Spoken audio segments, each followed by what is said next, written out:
Lulutuin ko na yung gulay ko na hinarvest sa garden ko. Yan yung papaya. O, dalawa na lang. Kinain ko na yung dalawa. Hinarvest ko na yung papaya. Ito. Maghiwa na ako ng sibuyas tsaka bawang. At tsaka ano ba yun? Yan, yung cherry tomato. Halagay ko sa gulay ko. Wait. Ito na yung lulutuin ko yan. Ito yung daing. Halo ko sa gulay ko. Ayan, talbos ng kamote. May tanglad, may dalawang sili para umanghang. Para ako lang makakain. Ang sama. May tanglad. Ito na yung talong ko. Ayan, okay na. Tara, lutuin ko na to. Ayan. Lulutuin ko na. Yung saan ba yung ko?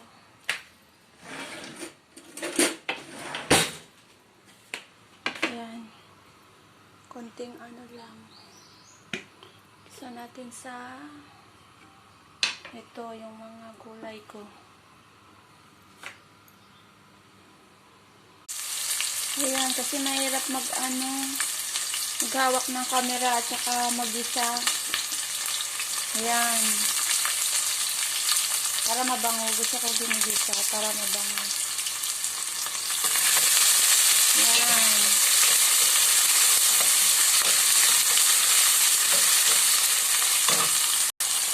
Ayan, madaming kamatis.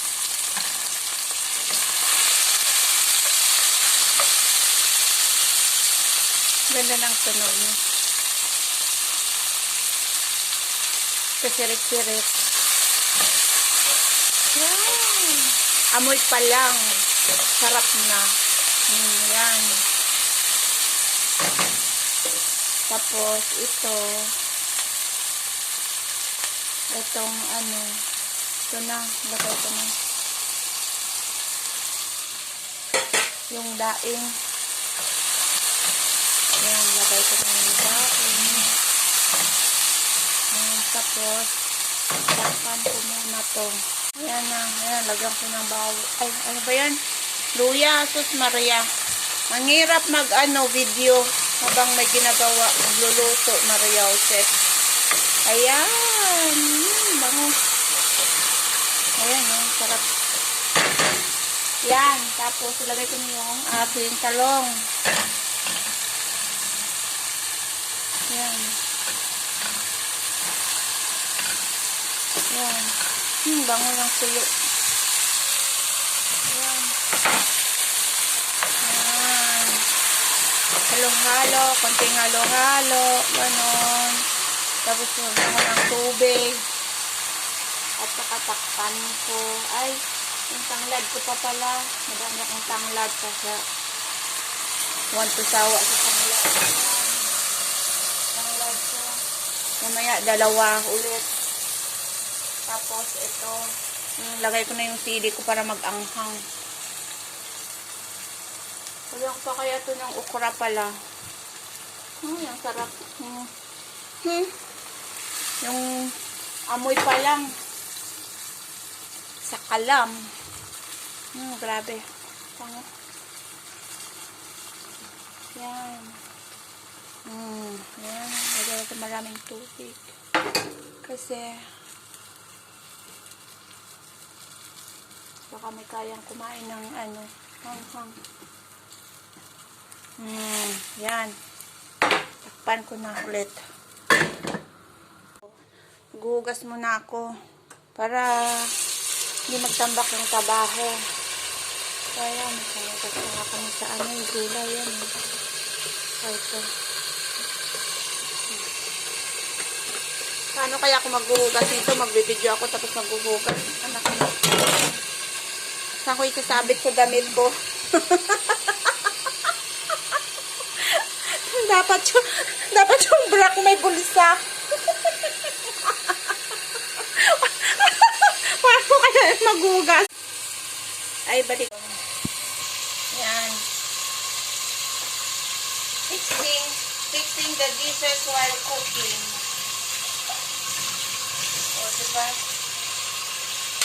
Ay, dapat pala hindi makita yung itsura ko. Kita naman yung itsura ko. Yan. Buksan na natin kasi umuusok na yung kaldero. Ibig sabihin, puto na. Yan o. Yan. Lagyan ko na lang kaya ng ano to. Yan. Ng okra. Ayan, may okra o. Ayan. Lagyan ko ng okra. Ah, lapot ng sabaw. Oh. Parang sarap-sarap. Grabe. Yan. Tapos, lagyan ko ng ano ba yan? Takpang kulit. Ayan, buksan na natin. Kasi, yun. Stig. Bango, grabe. Bango. Yan, lagay ko na yung kamote. Wala pala akong kanin. Ay, naku. Takam na ako kumain. Ano yung kakainin ko ngayon? Lugaw ni Lola. Kasi, magsasaing pa ako. Ano ba yan? Ayan. O, diba? Ayan, yung kamote. Sunod may malunggay pa. Lahat na lang ng daw nilalagay, o di ba? Para lahat ng bitamina nandiyan. O. Yung tanglad kulit, lagay ko, o. Kaapat na tanglad na yan. Yan, takpan natin. Yan, nag-ausok na, o. Tanggalin na natin yan. Ganyan yan pag umuusok sa mga Chinese. Takpan mo, tapos pag umusok na yun, ibig sabihin, okay na yun, luto na. Yan, tapos lagay ko na yung malunggay, tapos okay na, tapos na. Ay, ang sarap, ang bango-bango, grabe. Ang ganda pala nito yung ano, tuyo na to, yung daing na to sa gulay. Sobrang, hindi ko na nilagyan ng asin, grabe. Malasa na, yan, oh, malunggay, lahat na lang. Lahat ng dahon. Yan. Oh. Kain na tayo. Luto na. Ay, ano ba yan?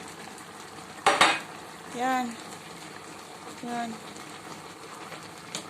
Ay, ang sarap-sarap. Grabe. Ang lapot-lapot ng ano, sabaw niya kasi dahil sa daing. Oh. Yan. Yan. Tama na yan. Patayin ko na. Kain na. Luto na, o, diba? Ang tawag dito is gulay ala di tanglad. Kasi nga, daming tanglad, di ba? Kaya ganyan, o. Sige, kain na tayo. Magsaing pa ako. Ay, hindi pala. Lugaw na lang ni Lola yung kainin ko. Ciao!